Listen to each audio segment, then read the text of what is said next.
Hey folks, section 4.3. We're going to spend quite a bit of time here on the topic of the section, what the derivative tells us.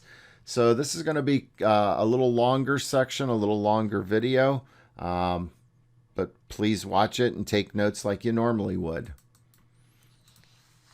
So now we know informally, we say a function is increasing on an interval if when we look at the graph as we move from left to right, the graph is rising.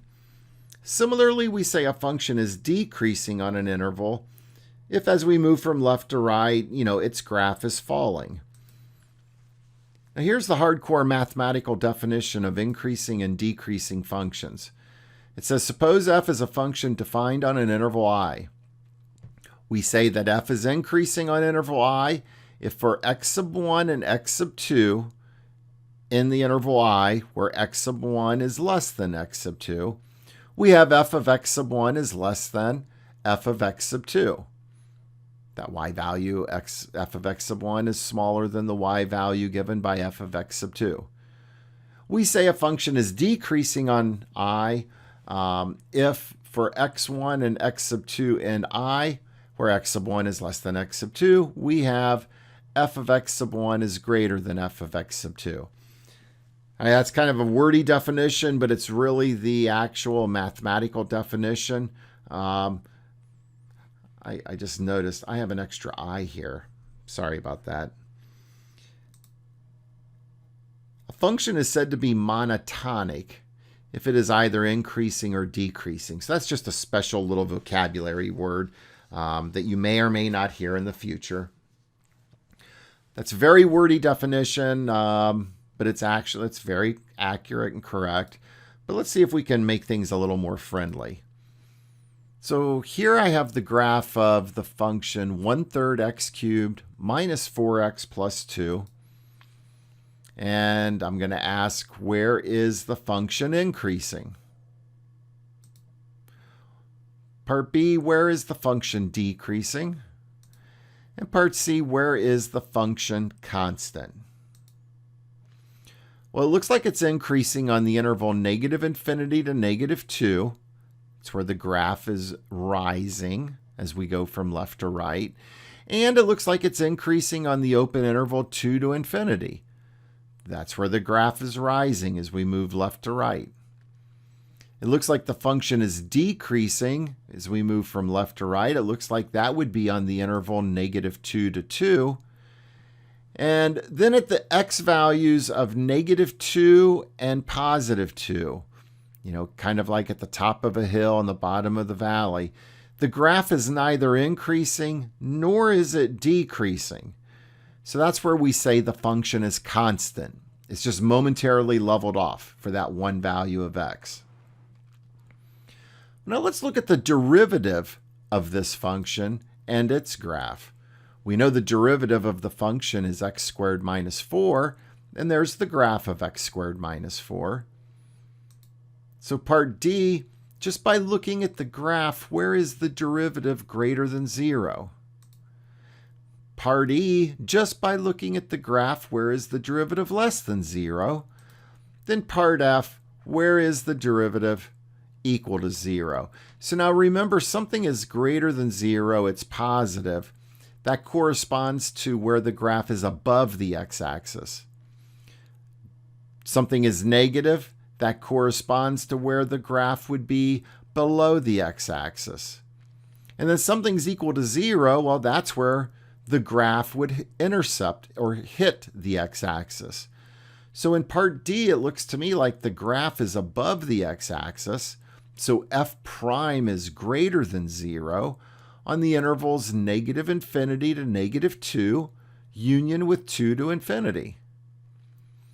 It looks like the graph of the derivative is below the x-axis, with derivative is negative on the interval -2 to 2.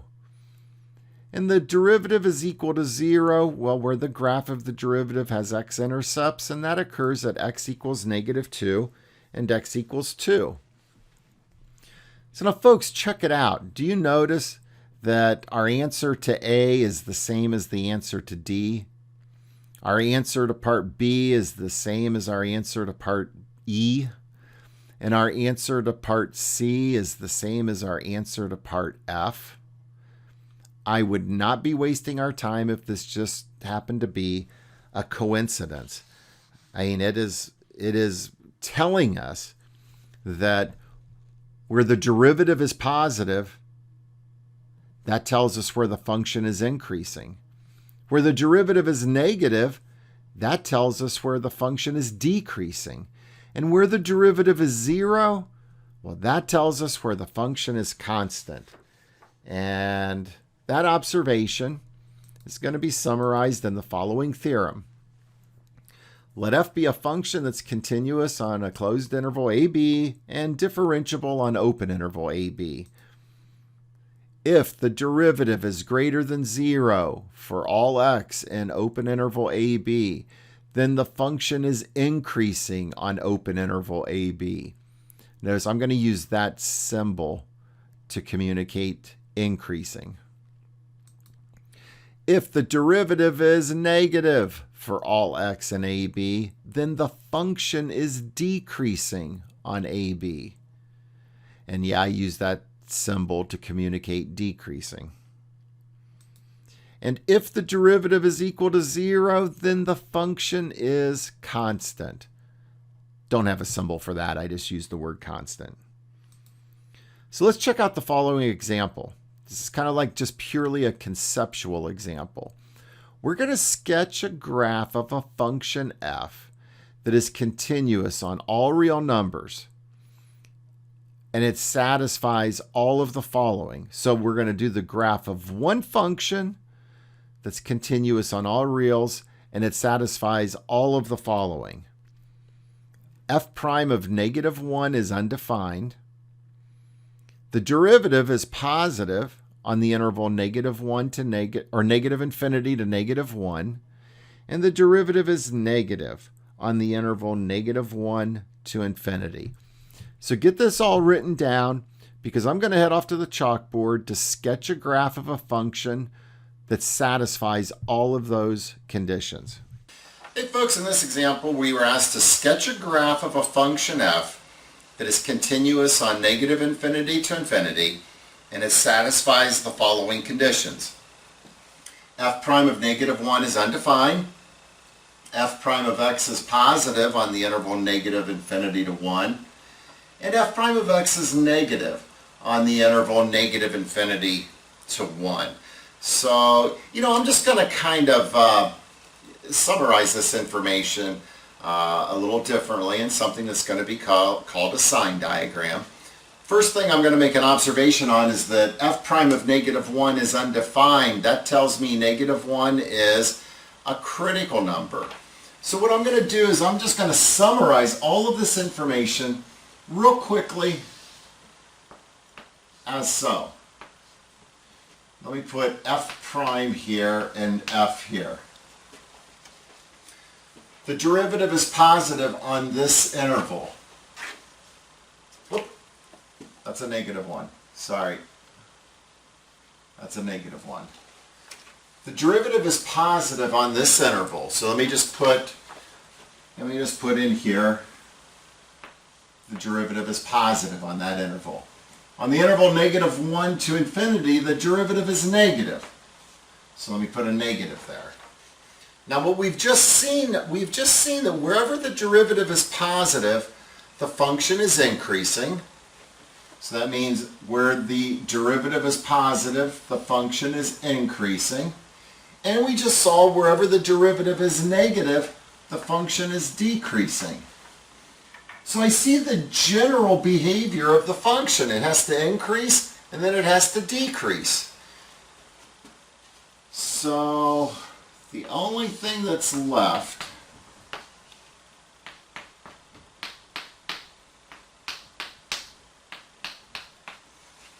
is because f prime of -1 is undefined and we're continuous over the entire real numbers system, f prime of -1 undefined means that the graph has a vertical tangent or a sharp turn at that point at x equals -1.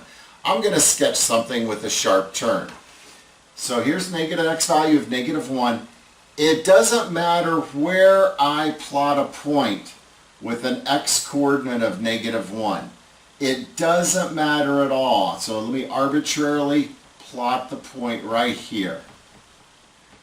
My function is increasing till it gets to an x value of -1, and then it's decreasing. Sharp turn here. So the function is increasing, and then it's decreasing. That is a possible graph. And this graph, this shape, it could be shifted down but maintain the same shape, or shifted up. So there technically would be an infinite number of possible graphs to sketch that would satisfy all these conditions and be continuous on the interval -infinity to infinity. All right, folks, let's head back to the slides. All right, we got the basic conceptual understanding hopefully under control. And you saw how I kind of summarized all the words into a nice sine diagram. So our next example is we're going to now determine open intervals where a function is increasing and where it is decreasing. And here's the function. F of x equals x to the fourth minus 2x squared. So get this in your notes. I'm going to discuss the general process we do for problems like this. And I'm heading off to the chalkboard to do it. All right, in this example, we're asked to determine open intervals where the function is increasing and where the function is decreasing. And here the function is x to the fourth minus 2x squared. So here's the process that you go through when asked to determine open intervals where a function's increasing and where a function is decreasing. You have to first find the critical numbers, which means you have to get the derivative. So the derivative is 4x cubed minus 4x. Remember, critical numbers occur wherever the derivative equals 0 or wherever the derivative is undefined. Since the derivative is polynomial, it's defined everywhere. So the only candidates for critical numbers will be where the derivative equals 0. So we set the derivative equal to 0. And I'd factor out a 4x, which leaves me with an x squared minus 1. And then x squared minus 1, well, that factors to x plus 1 times x minus 1.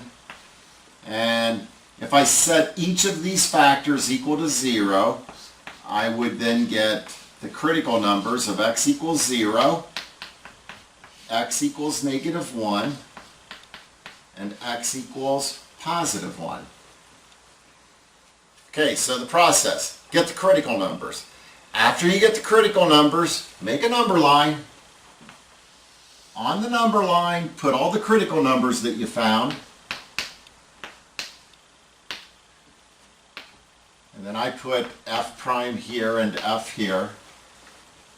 And then we're going to make a sine diagram.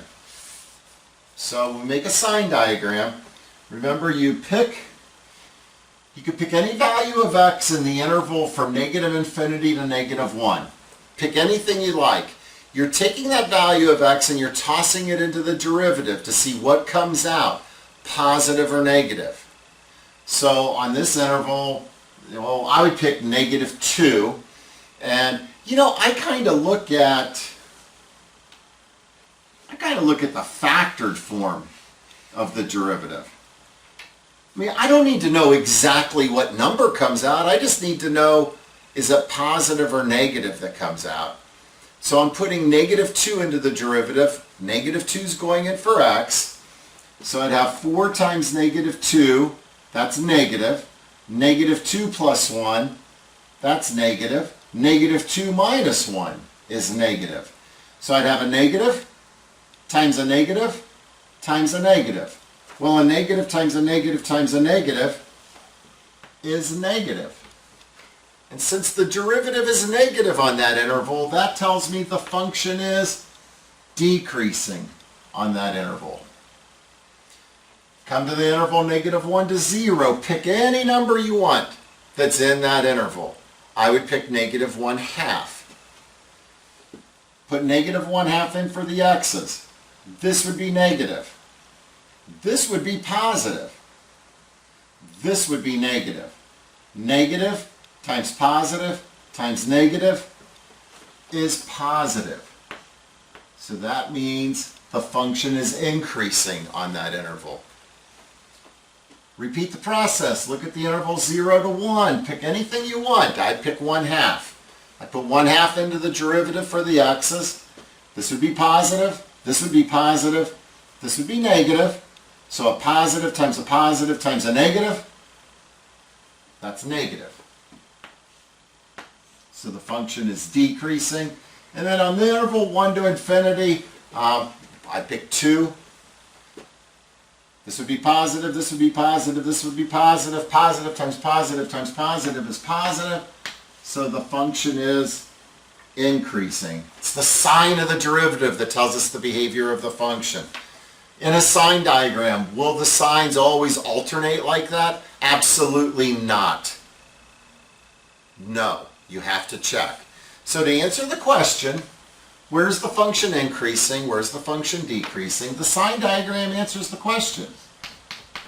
The function is increasing on the interval negative 1 to 0 and the interval 1 to infinity. The function is decreasing on the interval negative infinity to negative 1, union with 0 to 1.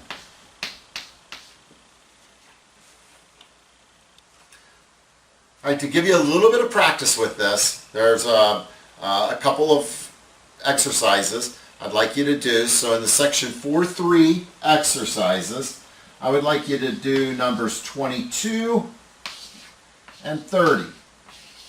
So pause the video, go to the 4.3 exercises, do numbers 22 and 30. When you're done, restart the video. I'll be here at the board working through them. All right, folks, number 22, you're asked to find open intervals where the function's increasing, where the function is decreasing, and the function was x cubed plus 4x. So our process, we start off, we have to get the critical numbers, which means we need the derivative. And remember, critical numbers occur wherever the derivative is 0 or wherever the derivative is undefined. Look at this derivative. No matter what number you put in for x, positive number, negative number, it doesn't matter. This derivative will always be positive. Because anything you think of that can go in for x, it immediately gets squared. Then multiplied by 3, then 4 gets added to it. The derivative is always positive. So for all x, the derivative is positive. I don't need to make a sine diagram. There are no critical numbers. There would be nothing to put on the number line. Anything that goes in for x, the derivative is positive. So if the derivative is positive for all real numbers, that tells me the function is increasing for all real numbers. It's decreasing nowhere. And that's all there was to number 22. Number 30, the function, square root 2 times sine x minus x. So we start off saying need critical number, so let's get the derivative. So the derivative is square root 2 cosine x minus 1. We need to determine where the derivative is equal to 0. Oops. Square root 2 cosine x minus 1. Add 1 to both sides, divide both sides by square root 2. Or maybe you prefer to see that as square root 2 over 2, and it's a basic unit circle problem. Cosine is equal to square root 2 over 2 at pi over 4 and 7 pi over 4. So those are the two critical numbers. So we make a sine diagram. Put the critical numbers on the sine diagram. Pi over 4, 7 pi over 4. Also on the sine diagram, we're going to put 0 and 2 pi. Because we're only looking at the function on the interval 0 to 2 pi. So we don't care what's happening to the right of 2 pi. We don't care what's happening to the left of 0. So, oh yes, as always, I better put f prime here and f here. So I pick anything I want in this interval from 0 to pi over 4. I would probably pick pi over 6. And so I put pi over 6 into the derivative. So let's see, the cosine of pi over 6 is square root 3 over 2.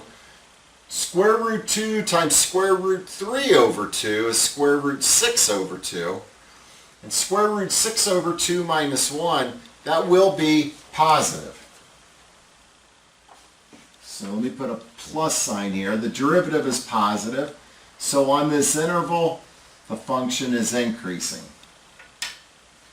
Okay, now from pi over 4 to 7 pi over 4. Well, there's a lot of friendly angles on the unit circle we could pick. I'll pick pi over 2. So I put pi over 2 in for the x. Cosine of pi over 2. Well, that's 0. Square root of 2 times 0 is 0. 0 minus 1. That's negative. Function is decreasing. And then from 7 pi over 4 to 2 pi over 6, I would probably pick 11 pi over 6. The cosine of 11 pi over 6 is square root 3 over 2. So square root 2 times square root 3 over 2, square root 6 over 2. Square root 6 over 2 minus 1 is positive. The function is increasing, so we can answer as follows. The function is increasing on the interval 0 to pi over 4. Union was 7 pi over 4 to 2 pi. And the function is decreasing on the interval pi over 4 to 7 pi over 4. Folks, I hope you got both of those. And let's head back to the slides and see what is next. All right, that example and the exercises that I asked you to do, hopefully you did them and you got them correct. It kind of highlighted the process, and it came back again to the importance of, critical numbers. So, we find the critical numbers, put the critical numbers on a number line, make a sine diagram. And the sign of the derivative tells us where our function is increasing or where it's decreasing. Now, the last example we looked at, it also helps motivate what is called the first derivative test, because the sine diagram, it's the sine diagram that if we know where a function is increasing and decreasing, the sine diagram visually tells us where we have local maximums and local minimums. And that's put together here in what is called the first derivative test. So the only preamble to the first derivative test is, C is a critical number. Okay, now the words of the first derivative test. It says if the derivative changes from negative to positive at C, then f of C is a local minimum. If f prime changes from positive to negative at C, then f of C is a local maximum. Those are the words of the first derivative test. My moral is use a sine diagram. A sine diagram nicely summarizes and visualizes all of these words. So we're going to use a sine diagram to employ the power of the first derivative test. So let's see what I mean in the following example. So in this example, number 1, well, you see the function for number 1. For number 2, it's a different function. And for number 3, yet a different function. So for each one of these functions, In part A, we are going to determine open intervals where the function is increasing and where the function is decreasing. And then once we do that, because we're going to have our sine diagram, we can then quickly, in part B, locate all local extrema. So folks, get this all written down because, I'm heading off to the chalkboard to work through it. All right, folks, this example had 3 parts. On 1, 2, 3, you were given 3 different functions, and you were asked to, for each one of these, determine open intervals where the function is increasing and where it's decreasing, and then in part B, locate all local extrema. The sine diagram will answer both of those parts, A and B. And so there are the 3 functions, 1, 2, and 3. And what I'd like you to do right now, I would like you to do number 1. So I'd like you, for this function, I would like you to determine open intervals where the function is increasing and where it's decreasing, and locate the local extrema. So pause the video, do it. Once you're done, restart the video, and I'll be here at the board working through it. All right, folks, let's see how you did on the first function here. So, you should have started off by getting the derivative, which is a 12x cubed minus a 12x squared minus a 12x plus 12. Okay, wow, that's a lot of 12s. So you got to find critical numbers. The only critical numbers here will be where the derivative is equal to 0, because the derivative is defined everywhere. So setting the derivative equal to 0, and you know what, I'm also going to do a little grouping. So I put these 2 terms in a group, I put those 2 terms in a group, and since it's preceded by a subtraction, I had to turn that to a minus to make sure I didn't have a careless sign mistake. And then now I can factor a 12x squared out of this first group, and that leaves me with an x minus 1. Here I can factor out a 12, which leaves me with the x minus 1. Well, now I can factor out the x minus 1, which leaves me with 12x squared minus 12. Now notice here I can factor out a 12. I'm going to put that out front. And that leaves me with x squared minus 1, and that factors to x minus 1 times x plus 1 times x minus 1. Well, you know what? Just feeling I have a little room here.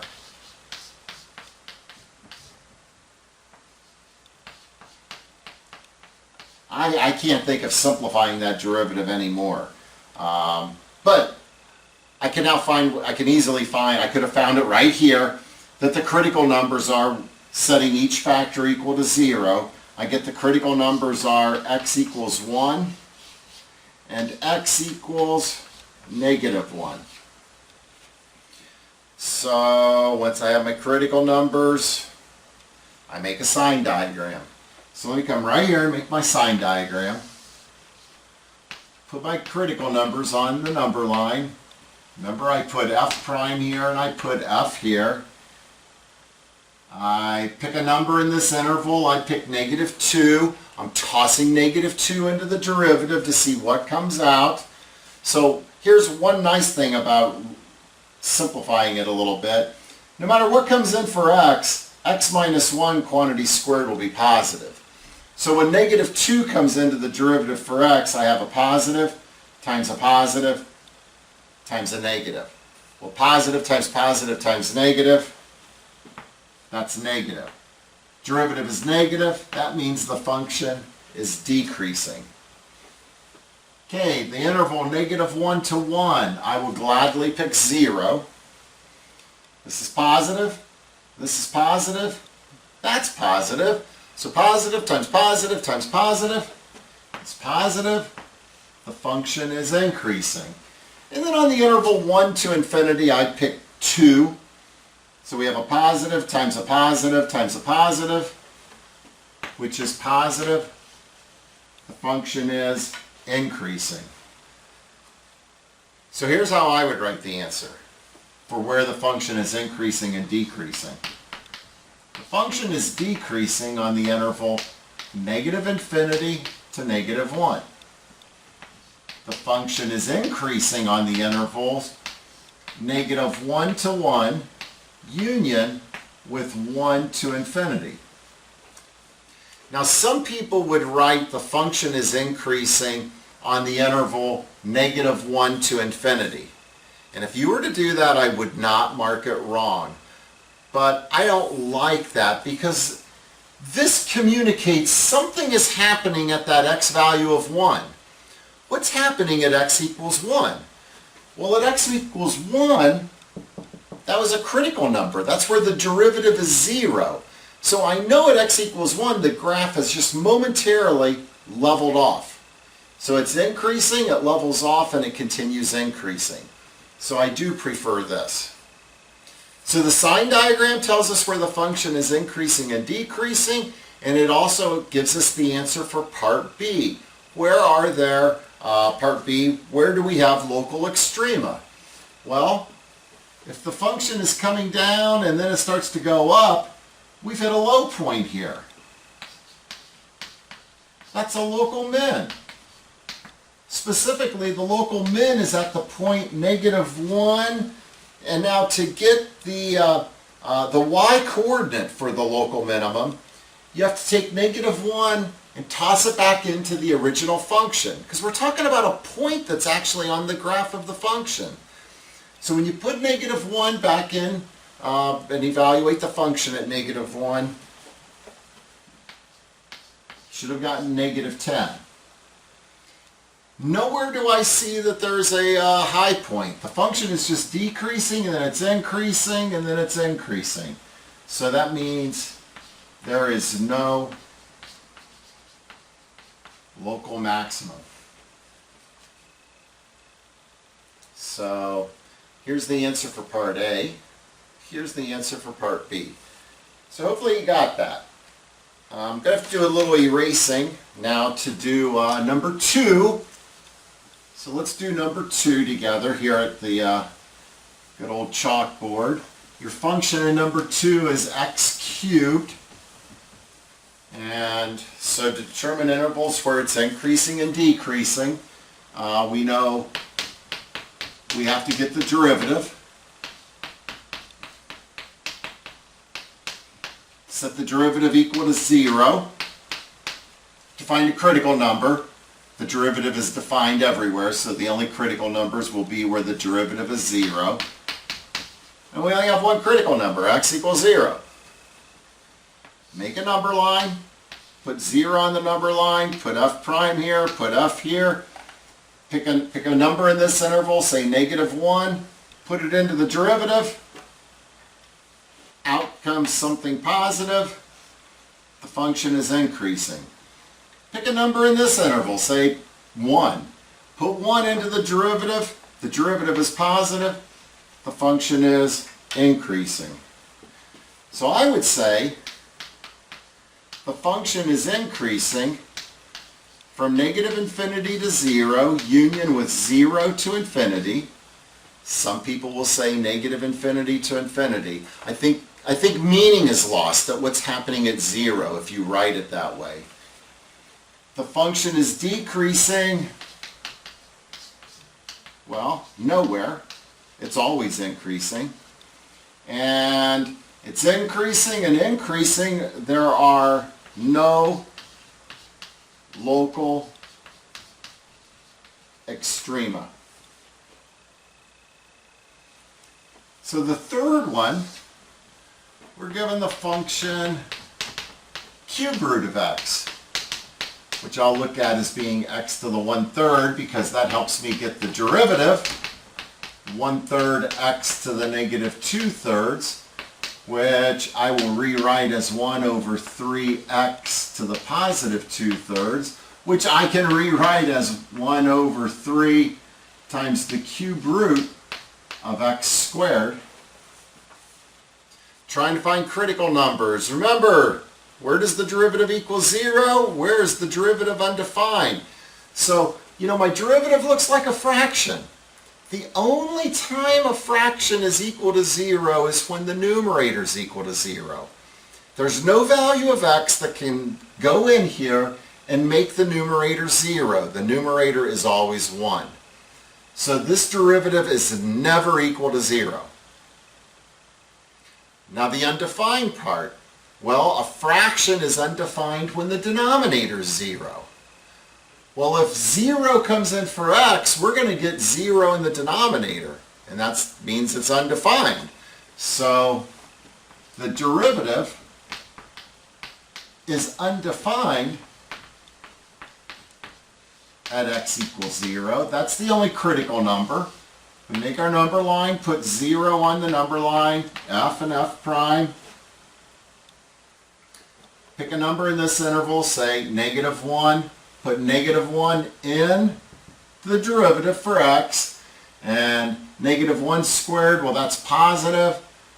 The cube root of a positive is positive.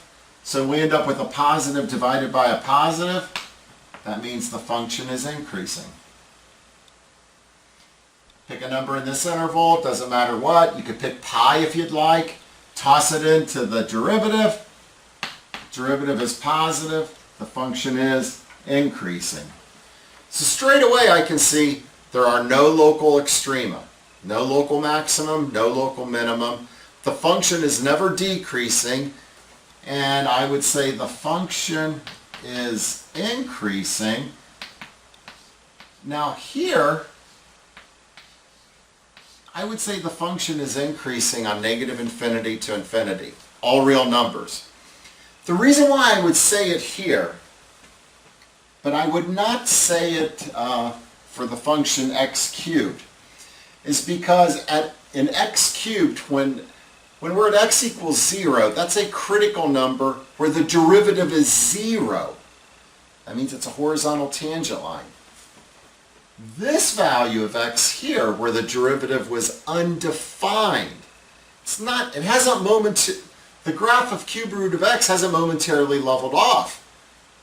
In fact, it's undefined, and, well, the domain of cube root x is all reals, so I know 0 is in the domain. The derivative is undefined. That tells me there's a vertical tangent. So a slight difference on when to write this versus when to write this. But let's go back to the slides and see what our next topic is. All right, so before we can continue, a brief little recap of what we've learned so far. We've seen again the importance of critical numbers. We've seen how to find intervals where a function is increasing and where it's decreasing.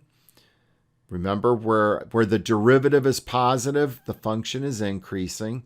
Where the derivative is negative, the function is decreasing.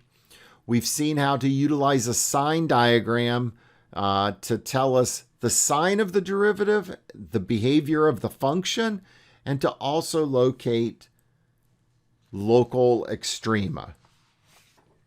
Now, the next concept we look at is something called concavity. So here's the real definition of concavity. We say the graph of a function f is concave up on an interval if its derivative is increasing on the interval. We say the graph of a function is concave down on an interval if its derivative is decreasing on the interval. So, here's like a quick little picture of an area of the graph of a function where it would be concave up and an area where it would be concave down. The interval, you can see where it's concave up, the derivative is increasing. Slopes of tangent lines increase as x increases. There are little tangent lines drawn in. They're like little tangent line segments, if you will. And likewise, concave down, the derivative decreases. The slopes of the tangent lines decrease as x increases. And I also want you to notice the location of tangent lines. Specifically, when we're concave up, Oh, and by the way, I'm going to use that symbol to represent concave up. Tangent lines are below the curve. Whereas when we're concave down, and I'm going to use that symbol to communicate concave down, tangent lines are above the curve. And those symbols remind me of, a student I had many years ago that said, concave up looks like a cup, concave down looks like a frown. Whatever. I want you to know the relationship of where tangent lines would be living. If you're concave up, tangent lines would be living below the curve. If you're concave down, tangent lines would be living above the curve. So now a natural question is, how do we determine for a function open intervals of concavity? So given a function, how do I determine open intervals where the graph of the function would be concave up and where the graph of the function would be concave down? Well, let's consider the following. Okay, there's that function 1/3 x cubed minus 4x plus 2 and its graph. And there's the graph of the function's derivative. Its derivative is x squared minus 4. Now let's look at the second derivative, 2x, and the graph of the second derivative. Folks, whatever relationship we already know that exists between derivative and function, in other words, we know where the derivative is positive, the function is increasing. Where the derivative is negative, the function is decreasing. That same relationship exists between second derivative and derivative. In other words, look at the graph here, where the second derivative is positive. That tells me where the derivative is increasing. Likewise, where the second derivative is negative, that tells me where the derivative is decreasing. So to write this down again, we know where the derivative is positive. That tells us where the function is increasing. And where the derivative is negative, that tells us where the function is decreasing. So likewise, where the second derivative is positive, that tells us where the derivative is increasing. And where the second derivative is negative, that tells us where the derivative is decreasing. And if I string all this together, second derivative positive tells us where the derivative is increasing. And from our definition of concavity, where the derivative is increasing, that tells me where the graph of the function is concave up. Where the second derivative is negative, that tells me where the derivative is decreasing. And from the definition of concavity, where the derivative is decreasing, that tells me where the graph of the function is concave down.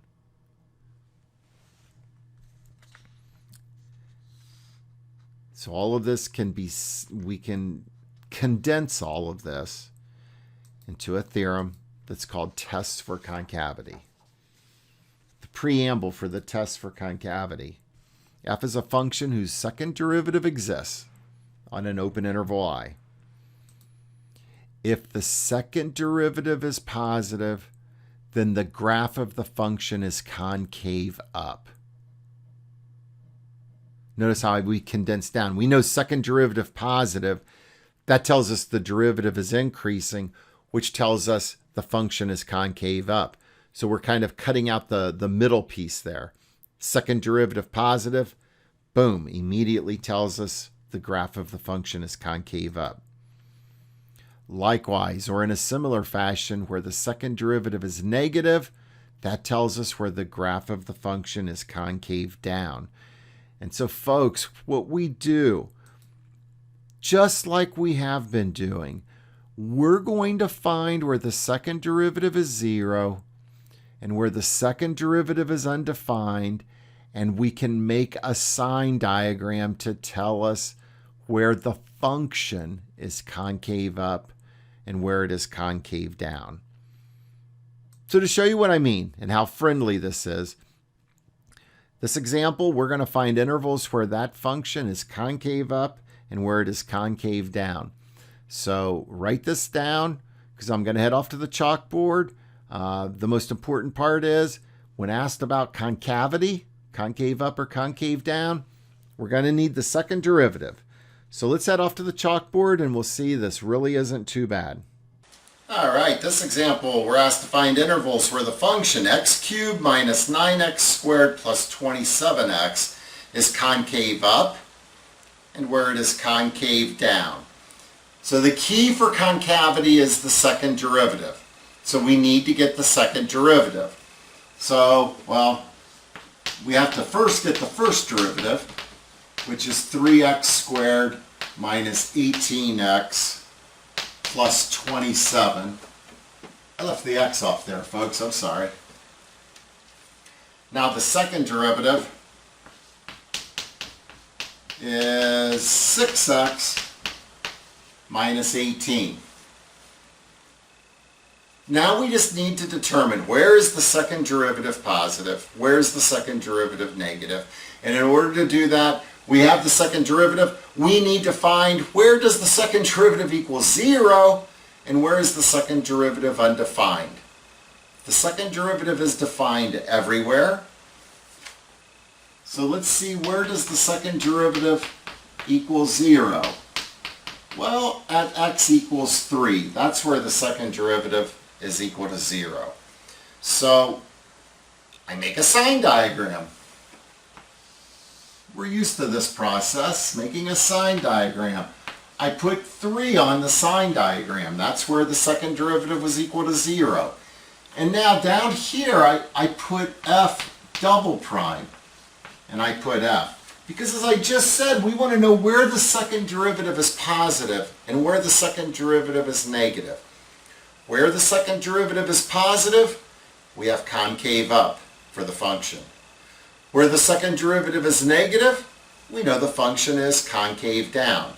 So it's that same old process. Pick a number that you know is definitely in the interval, negative infinity to 3.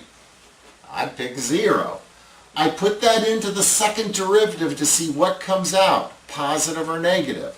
So when I put 0 into the second derivative, a negative comes out, which tells me the function is concave down.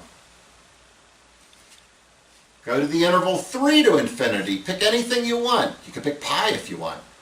I pick 4. So I evaluate the second derivative at 4. So 6 times 4 minus 18, that's positive. Concave up.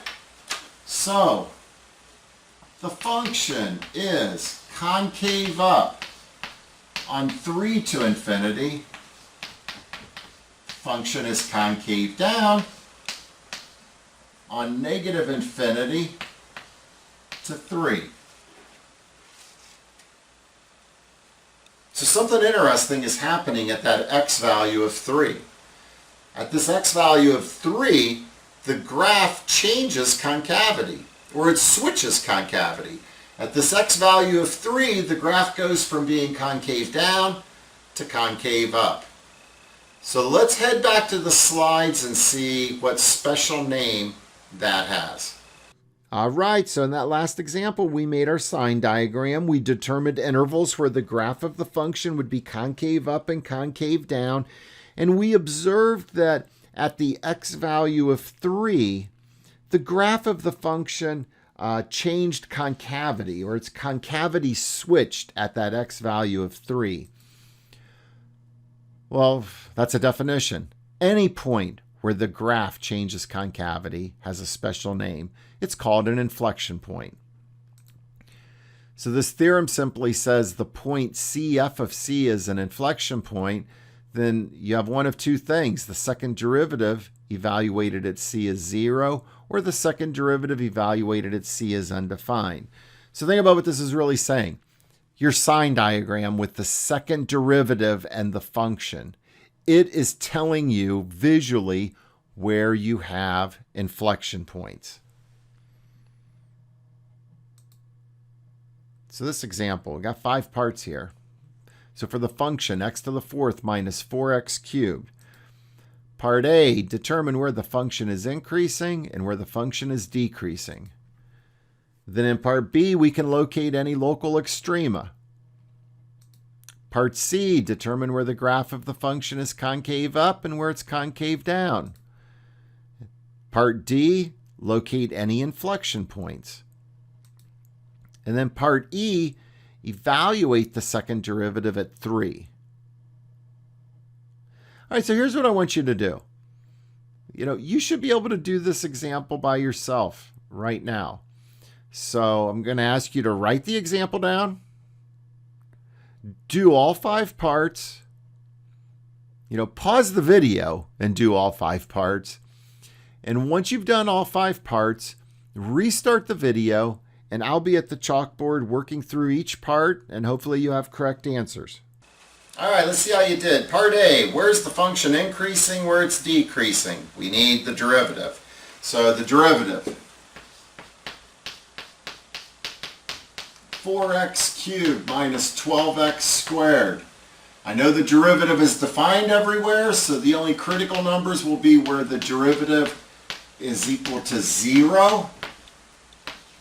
See, I'd factor out a 4x squared, which leaves me with an x minus 3. Set each factor equal to 0, and I get the critical numbers of x equals 0 and x equals 3. Make my sine diagram. I put 0 and 3 on the sine diagram, put f prime and f here, and then I pick a number in this interval, toss it into the derivative, and see what comes out, positive or negative. So I put -1 in for the x, and let's see, this would be positive, that would be negative. Positive times negative, negative. The function is decreasing. This interval, I'd pick 1, so I put 1 in for the x. This would be positive. This would be negative. Negative. Function is decreasing. Out here, the interval 3 to infinity, I'd probably pick 4. This is positive and this is positive. Positive times positive is positive. So the function is increasing. So the answer to part A, I would say the function is increasing on the interval 3 to infinity. The function is decreasing from negative infinity to 0, union with 0 to 3. And now I can answer part B pretty quickly. In fact, let me just kind of put the answer to part B right here, because part B is determine any local extrema. So the function's decreasing, and then decreasing, and then it's increasing. There's no local maximum, but there is a local minimum. There's a local minimum at an x value of 3. So we have a local min at the x value of 3, and then I need to find the y value. Remember, we're talking about a point that's on the graph of the function. So I put 3 back into the function for x, and 3 to the 4th minus 4 times 3 cubed will kick out negative 27. So the local minimum is at 3, negative 27. Okay, part C, determine where the graph of the function is concave up, concave down. So we know for concavity, we need the second derivative. And I'm going to have to erase the board to give me some room for that. So we need the second derivative. I'm going to leave the first derivative here, because that's probably going to be beneficial to get the second derivative. I don't know how else I'd get the second derivative without having the first derivative. So there's the first derivative. So the second derivative is a 12x squared minus a 24x. That's defined everywhere. So I just need to know, where does it equal 0?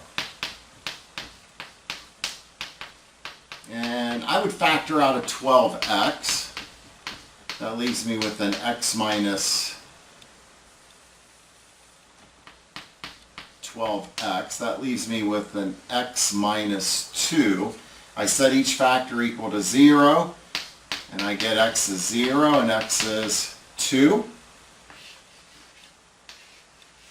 So I make my sine diagram. So making the sine diagram, I put these two values of x on the number line. So here's 0, here's 2. And you remember I put f double prime here and f here. And then we repeat this old familiar process. Pick a number in this interval, like -1. Put that into the second derivative to see what comes out, positive or negative. Well, when -1 comes in here for x, this is negative, negative times negative, positive, concave up. Here I'd probably pick 1, put that in for x. This would be positive, this would be negative.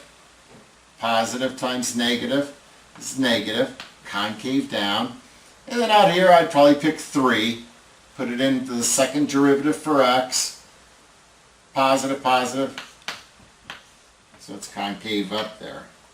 So the answer to part C, the function, the graph of the function is concave up on the interval -infinity to 0, union with 2 to infinity. The function is concave down on the interval 0 to 2. So that's the answer to part C, which makes the answer to part D pretty easy. You have inflection points wherever the graph switches or changes concavity. We see that happens at x equals 0, and it happens at x equals 2. So we're talking about points on the graph of the function. So we have inflection points at 0, and then you have to put 0 back into the function for x, because we're talking about a point on the graph of the function. So you have an inflection point at 0, 0, and at 2, and you put 2 in here for x, back into the function for x. What is that? 16 minus 32, 2, -16. So that's the answer. That's the answer for part D. Part E, evaluate the second derivative at 3. Well, boy, what's up with that? So part E, evaluate the second derivative at 3. Well, here's the second derivative. So we have a 12 times a 3 squared minus a 24 times 3, and that ends up giving us 36. Okay, now that really wasn't a surprise to me, because notice 3 is in this interval, 2 to infinity. So it wasn't a surprise I got a positive result to come out, because the function is concave up on this interval. And it also, wasn't this x value of 3, wasn't that the x coordinate of our local extreme value, our local minimum in part B? I mean, in part B, didn't we say there was a local min at 3, -27? So before I head back to the slides, I want you to think about this for a minute. At that value of x, we saw that's where we had a local minimum at 3, -27. That was a value of x, it was a critical number. It was where the derivative was equal to 0. So that means we have a horizontal tangent line. So if at this value of x, we have a horizontal tangent line,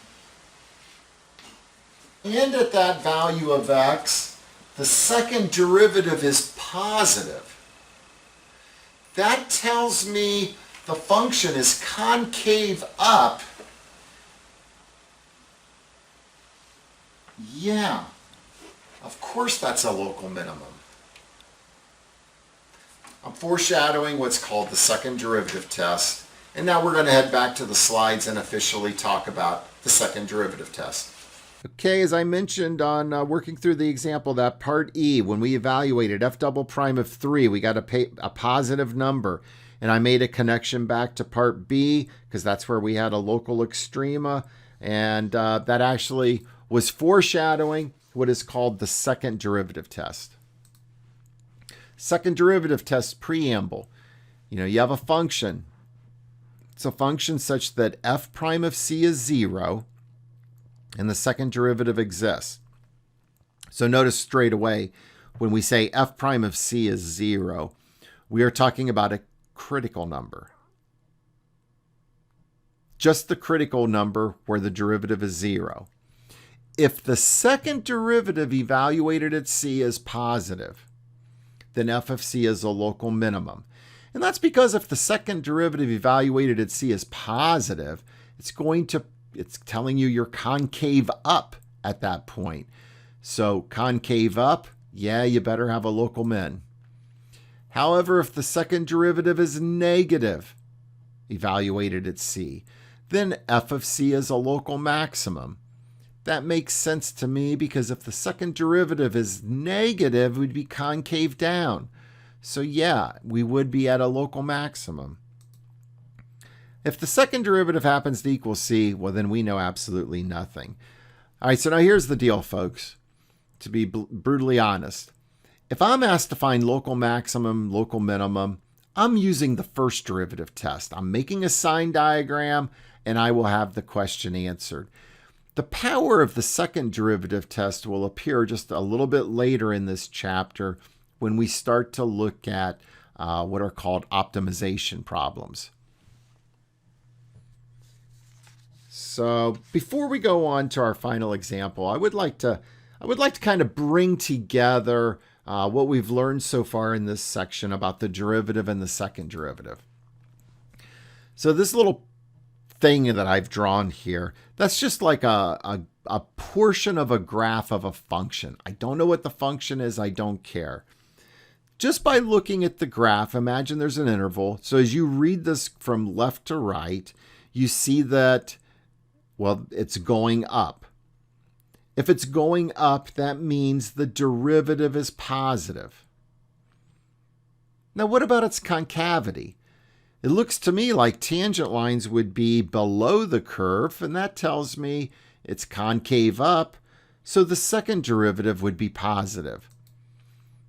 So the derivative is positive and the second derivative is positive. In terms of rates of change, well, the first derivative being positive tells me the function is increasing. The second derivative positive tells me it's increasing at an increasing rate. So when the derivative and second derivative are both positive, the function itself is increasing, but it's increasing at an increasing rate. Well, look at this little piece of a graph as we read it from left to right. It's still increasing. So the derivative will still be positive. But doesn't it look like it's concave down? I mean, tangent lines would be above the curve, which means the second derivative would be negative. So the function, the derivative being positive, tells me the function is increasing, but the second derivative being negative is telling me at a decreasing rate. So putting it together, this exhibits something that is increasing, but it's increasing at a decreasing rate. Just thought I would try to tie together all this stuff into the language of rates of change. All right, so our final example. So over here to the right, that's the graph of some function. Don't know what the function is? I don't care. And I'm going to reproduce this graph on the chalkboard when I go to the chalkboard. Just from the graph of the function, we're going to sketch a possible graph of the derivative. We don't know what the function is, which means we can't determine what the derivative is. But just based from the graph of the function, we can sketch a possible graph for the derivative, and we can sketch a possible graph for the second derivative. And that's what we're going to do when we get to the chalkboard. So here I go to the chalkboard. All right, folks, final example in this section is kind of one of my favorite examples. I gave you a graph of a function, and based on the graph of the function, we don't know what the function is, but just from the graph of the function, in part A I said, let's sketch a possible graph for the derivative. In part B, let's sketch a possible graph for the second derivative. Now, one thing that I want you to add, I know you already put this in your notes, but I didn't have it on the graph on the slides. I had this point labeled, I just had it marked. Obviously, it's a local maximum. I had this point labeled. I didn't label its coordinates, but I had it denoted. Obviously, it's a local minimum. And I also had this point labeled.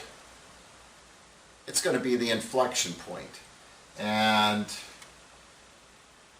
let's continue on. So, look at the graph of the function. I can make a sine diagram for the graph and the derivative. Just by looking at the graph of the function, it can tell me how to make a sine diagram. So let me do that.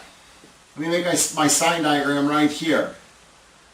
It looks like the function's increasing to an x value of -2, decreasing to an x value of 3. That's where we have horizontal tangent lines. Those are critical numbers.